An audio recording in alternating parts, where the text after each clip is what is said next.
How to delete project in Manus AI.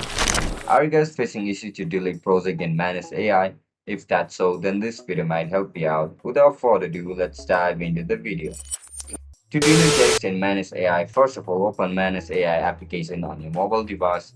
Once you open the app, log in into your account with your registered email and password. After you get logged in, just simply head over to the project that you want to delete.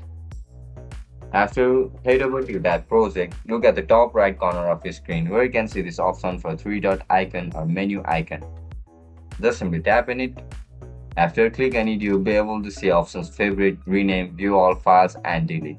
You are looking to delete, right? Select the last option, delete. After you click on delete, again tap on delete. So that's it guys, that's how we're going to delete your tags or project in Manus AI. If you guys found this video helpful, don't forget to like, share and subscribe to our channel. Bye bye.